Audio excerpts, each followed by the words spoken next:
Hey guys, welcome to my channel Maths with KM. In this video, we are going to study about Hamilton-Jacobi equation. Okay, so Hamilton-Jacobi equation को मैंने क्या लिख दिया है short form में HJ equation. Okay, so इस video को and तक देखेंगे आप. Okay, so उससे पहले अगर आपने मेरा चैनल सब्सक्राइब नहीं किया हो then please subscribe my channel. Okay, so let's start. अभी देखो यहाँ पे क्या लिखा है, by this method means कौन सा method, Hamilton-Jacobi method. We have to find canonical transformation from q comma p at time t to a new set of constant quantities which may be 2n initial values q0 p0 at time t is equal to 0. Means इसमें क्या बोला गया है, by this method means इस method से, Hamilton-Jacobi method से हमको क्या फाइंड आउट करना है, एक कैनोनिकल ट्रांसफॉर्मेशन फाइंड आउट करना है from small q comma small p at time t to a new set of constant quantities which may be 2n initial values. यहाँ पे इनिशियल वैल्यूज क्यों बोला गया है, क्योंकि at time t is equal to 0 कौन सी वैल्यूज होंगी, q0 comma p0. Okay, and यहाँ पे 2n क्यों बोला गया है, क्योंकि q0 मीन्स ऐसे होगा q1 q2 up to qn. Okay, so ये कितने हो गए, nn नंबर, वैसे ही p0 की वैल्यूज होंगी. Okay, and so these are nn number as well as p1 up to pn. So ये भी हो गई nn नंबर, सो टोटल कितनी हो गई 2n. सो इसलिए यहाँ पे 2n बोला गया है. Okay, so this can be done by considering the new Hamiltonian 0. सो हम ये कैसे कर सकते हैं, ये जो न्यू हैमिल्टोनियन है विच इज़ k, उसको हम कंसिडर कर सकते हैं 0, तभी ये पॉसिबल होगा. ओके, सो कैनोनिकल ट्रांसफॉर्मेशन क्या होता है, अगर आपको नहीं पता है then please see my previous videos. Okay, so जो कैनोनिकल ट्रांसफॉर्मेशन में न्यू हैमिल्टोनियन होता है वो कौन सा रहता है, k रहता है. ओके, सो ये कब पॉसिबल होगा, canonical transformation from qp at time t to a new set of constant quantities. Constant कब होंगी, जब हम न्यू हैमिल्टोनियन k को 0 लेंगे तब बीच. Okay, that is we find a canonical transformation from qp to capital Q comma capital P when k is equal to 0. Okay, so ये देखो हमारे ओल्ड कोऑर्डिनेट्स ये हो गए and these are new canonical coordinates. Okay, therefore हमने ये capital में लिखा है. ओके, सो हैमिल्टोनियन इक्वेशन क्या बन जाएंगे, the new Hamiltonian equation are Q are dot is equal to del K upon del capital P R and P are dot is equal to minus del K upon del capital Q R. Okay, वैसे यहाँ पे h रहता था in case of old coordinates. Okay, जब हम canonical transformation apply करते हैं then new Hamiltonian आता है. Okay, means old Hamiltonian gets transform into new Hamiltonian which is k.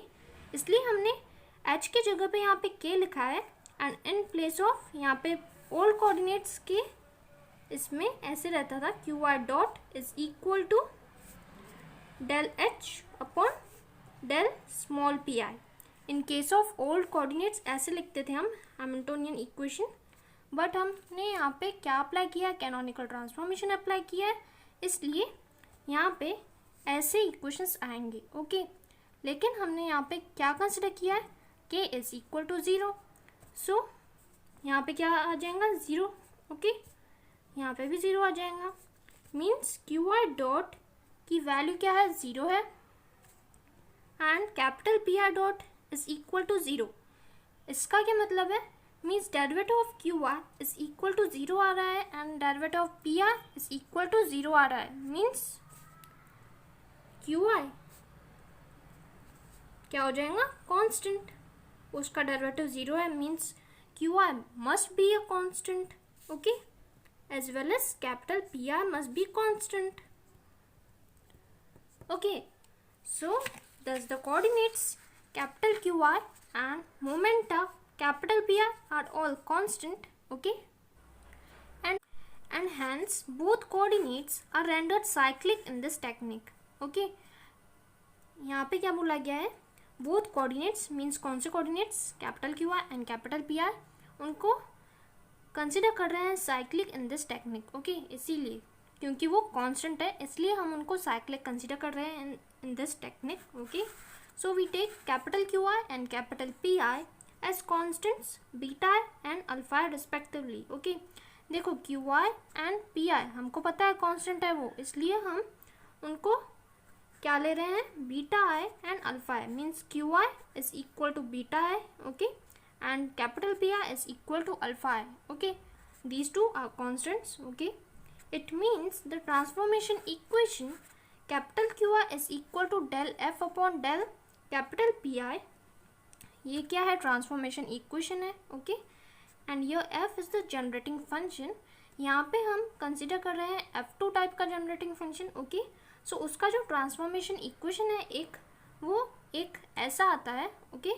सो ये कैसे बन जाएगा, कैपिटल क्यू आई की वैल्यू क्या है, बीटा है, यहाँ पे लिखा है हमने, okay, is equal to del F upon, यहाँ पे कैपिटल पी आई की वैल्यू क्या है, अल्फा है, सो यहाँ पे लिखेंगे डेल अल्फा आई, ओके। यहाँ पे हम F2 नहीं लिख रहे हैं फिलहाल के लिए, ओके, लेकिन आपको पता होना चाहिए कि ये हम यहाँ पे F2 टाइप का जनरेटिंग फंक्शन ले रहे हैं, ओके, इसलिए यहाँ पे ये हमने ट्रांसफॉर्मेशन लिखा, okay. So now the relation between old and new Hamiltonian is given by K is equal to H plus del F upon del T, okay, ये हमने पहले भी देख लिया है। सो ये यहाँ पे क्या है कि it is new Hamiltonian and H is old Hamiltonian, okay. So हम यहाँ पे क्या ले रहे हैं, K को 0 पकड़ रहे हैं, ओके। सो K 0 हो जाएगा, therefore it implies that H, which is a function of small q, small p and time t plus del f upon del t is equal to 0। यहाँ पे हमने लिख लिया है कि रीजन K क्या है, 0 है, ओके।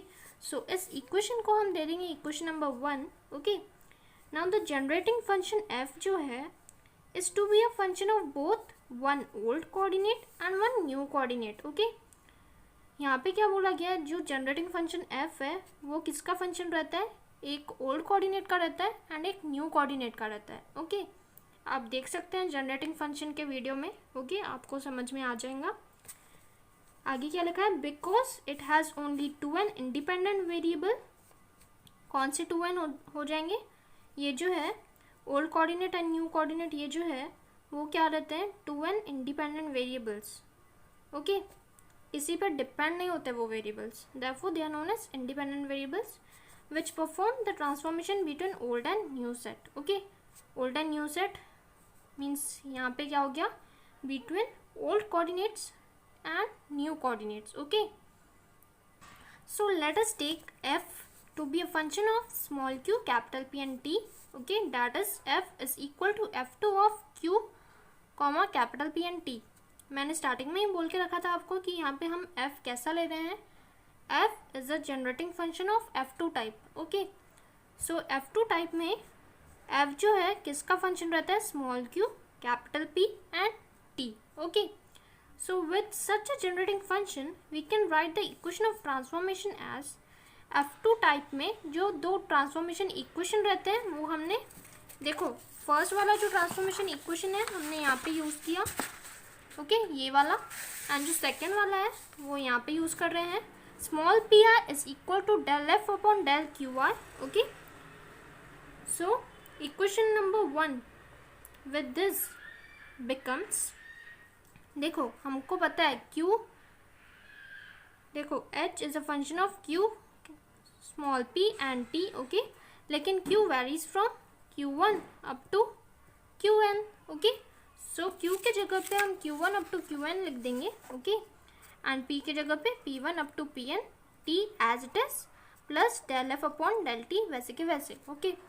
अभी देखो इसके मदद से हम p1 की वैल्यू निकाल सकते हैं, i की वैल्यू 1 रख के आप p1 की वैल्यू निकाल सकते हो। सो वही हमने लिखा है यहाँ पे p1 के जगह पे del F upon del q1 लिखा है, ओके। वैसे ही p2 भी निकाल सकते हैं, p3 भी निकाल सकते हैं, ओके। सो अभी यहाँ पे pn है, सो pn की वैल्यू लिख दी हमने del f upon del qn, okay. So in general हम ऐसे लिख सकते हैं h which is a function of small q comma del f upon del q comma t plus del f upon del t is equal to 0. Okay, इसको देते थे हम equation number 2. सो देखो ये कैसा इक्वेशन है, this is a partial differential equation. हम partial क्यों बोल रहे हैं, क्योंकि यहाँ पे पार्शियल डेरिवेटिव आ गया. Okay, so this is a partial differential equation in n+1 variable. While देखो n+1 वेरिएबल ये कैसे हो गया, हम कैसे बोल रहे हैं n+1 वेरिएबल. देखो q is n in number, q1 up to qn. Okay, so ये हो गया n in number. Okay, so ये भी सेम ही हो गया and this is 1. Okay, so इसलिए n+1 वेरिएबल. ओके, देखो q1 अप टू qn, सो ये कितने वेरिएबल्स हो गए n वेरिएबल्स हो गए एंड एक ये टाइम t वेरिएबल है. Okay, so therefore we are calling it n+1 variable. okay, while in equation number 1, equation number 1 कौन सा है, देखो ये इसमें कितने वेरिएबल्स है, देखो ये n एंड दिस इज 1. सो कितने होगा टोटल 2n+1. ओके, सो हमने इसलिए बोला गया while in equation number 1 there are 2n+1 variables. okay, so this shows that the above substitution has reduced the number of variables by n.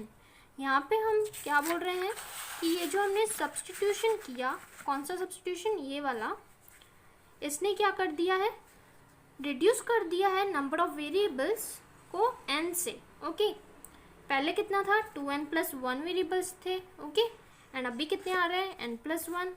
Okay, so therefore we are saying here that this shows that the above substitution has reduced the number of variables by n.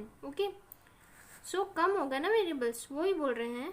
so this equation number 2, ये जो equation number 2 है इसको हम क्या बोलेंगे, it is Hamilton's Jacobi equation of motion. okay, इस equation को हम बोलेंगे Hamilton Jacobi equation. Okay, so exam में ऐसे पूछ सकते हैं कि derive Hamilton Jacobi equation.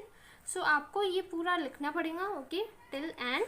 Okay, so friends this was all about Hamilton Jacobi equation. Okay, उसकी थ्योरी एंड डेरिवेशन देख लिया हमने.